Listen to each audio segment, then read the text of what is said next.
I'm going to start with a short Disney quiz. You've probably seen the movie WALL-E, right? Well, if you haven't, it's a pretty famous movie by Pixar about two robots that fall in love in a world full of trash left by the humans, which are now in a spaceship light years away. Well, if you think about it, it was kind of like a dystopian world, right? Well, what's funny is that 10 years ago when that movie came out, we thought that it was a dystopian world, since the humans that lived there had to evacuate their Earth, since their Earth was inhabitable and destroyed. And destroyed by who, you may ask? By their own selves. And it looks a little bit like this. Remind you of something? We aren't seeing it, but every day we're getting closer to that dystopian world that WALL-E lived in, full of trash. Okay, maybe not that far, where we have to go to a spaceship light years away, but you get what I mean. Every day, the Earth receives little drops from us individually, as well as collectively as a society. You've probably heard of climate change before, as it's been a popular issue these past few years. But what I feel like isn't talked about as much is plastic pollution. And plastic pollution is what could potentially change our world into the world that WALL-E lived in, full of trash.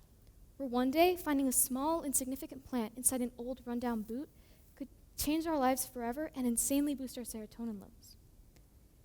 86 of every single plastic bottle, bag, container, straw, literally anything made of plastic that you've ever used right now is in the ocean. And the other 14%, well, it was recycled, but the second time it was thrown away, there's no guarantee that it was also recycled. So it's probably also in the ocean. Now, I don't want to be spitting out straight facts to you, so instead I'm going to ask you a question. Many of you like to go to the beach on the summer vacation, right? I mean, don't try to hide it. Your mouths are watering from just looking at this pic. It's nice, right? Jumping the waves, swimming parallel to the shore, and marine life sightseeing. Well, this is what we're working with. Jumping the waves, more like jumping plastic debris. Swimming parallel to the shore, like not being able to see where you're going because of all the plastic around you. And marine life sightseeing, well, would you believe me if I told you that there could be little to no marine life in this future that I'm talking about? But there's still hope. As cliche and cringe as this may seem, I'm sorry, but we have each other. No, really, think about it. If we're the only ones destroying our Earth, no one else, then only we can fix it. I mean, you don't see a giraffe consuming plastic and throwing it into the ocean, right? No, the Earth's not going to help us on this one. So that's why it's completely up to us, especially the young generations. Whatever's being done today in this world, to this world, is going to directly influence the future that we live in. And will the world leaders in power today be living in that future? No, and that explains a lot because they're not doing anything. So that's why it's mostly up to us, the young generation, Generation Z, the TikTokers, whatever you want to call it. But of course, if you're not part of that generation, don't be discouraged. That doesn't mean that you can't do anything to try and fix this problem. Plastic pollution is up to all of us, and all of us only. We have so many intelligent minds in this world that we can use them to our advantage. But how? Even if it's changing one small thing every day, many things can make a difference. I want each one of you to leave this auditorium today thinking about these 3 steps that I'm about to say. The first step is to stop consuming plastic in general. Look for the better option. Find the reusable water bottles. Pay the extra 50 cents you need to pay for the reusable cloth bags in the supermarket. Buy the biodegradable containers. Go to the supermarket that's 20 minutes away instead of 5 minutes away that sells apples in paper bags instead of plastic bags. Look for the more eco-friendly options, if they're available, of course, because it's pretty impossible to find replacements for plastic bags with chips inside. What's the difference between a plastic bag and a reusable bag? What's the difference between a plastic straw and a reusable straw? Well, the difference is that one is useful for 2 minutes, while the rest of its life, 400 years, it's in the ocean destroying the Earth. While the other option is with you your entire life, and if you ever do throw it away, it will never harm the Earth's oceans. I've already even been starting to tell my parents to be more conscious in what they're buying. For example, we bought these bamboo plates that we use in birthday parties or pool parties, before COVID, of course. And we also bought these reusable plastic covers to put in our fridge when we finish our food. But what about the plastic that's inevitable to buy? The plastic that you can't find replacements for?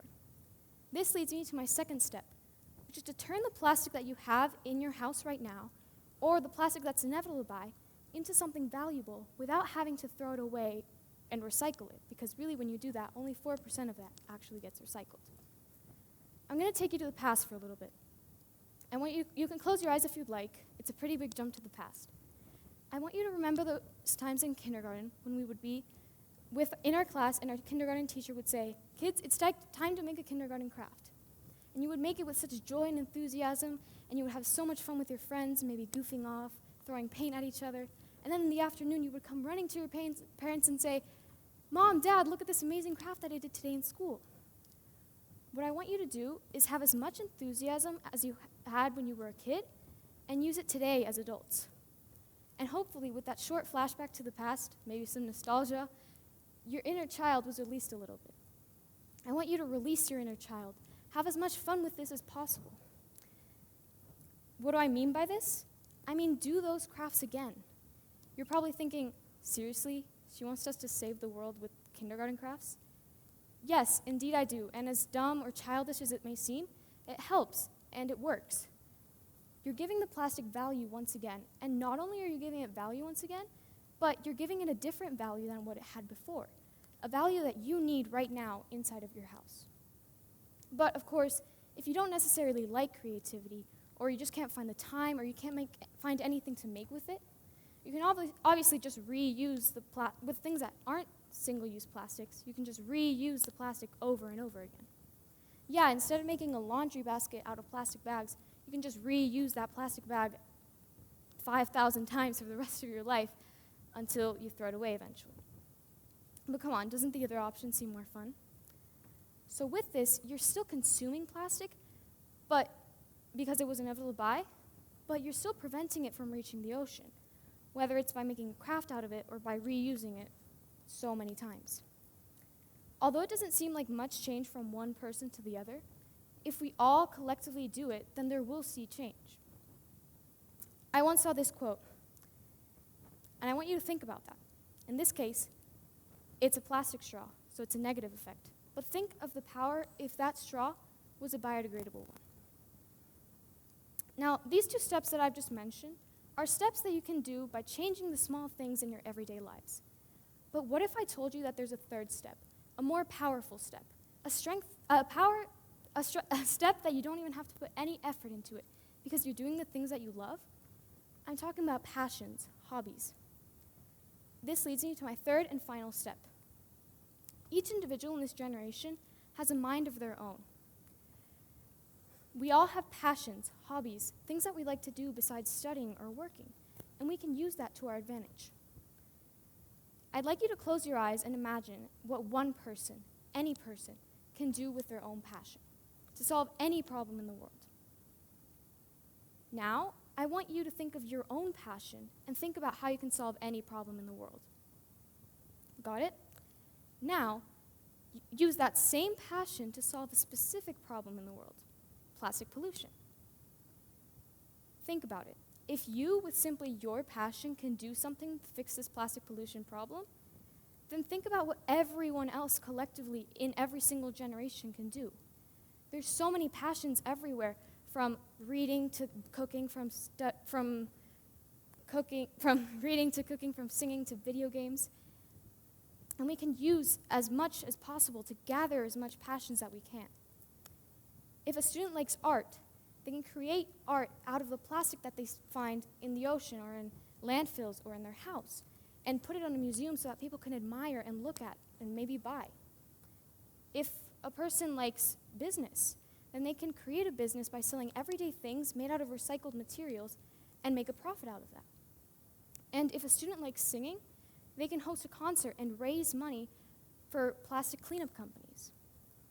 Now, these passions that I've just mentioned aren't necessarily my passions, but they're passions from someone out there in the world, which is why we need to gather as much passion as possible to solve this problem. Another thing that I see that passions do is they give way for people to donate. What I notice is that many people don't like to donate for the sake of donating. But with this, your passion, you're giving a reason for people to donate money to these plastic cleanup companies. Look, I'm not going to say that I'm perfect either at this. I'm just a little gentle reminder to change the little things in your lives and to apply passion into the things that you do every day to fix this plastic pollution problem. I'm not the expert that's going to save us all. It's going to take more than that. And with each our little drop of passions into the bigger glass of water, the ocean, we will see change. All we have to do now is start.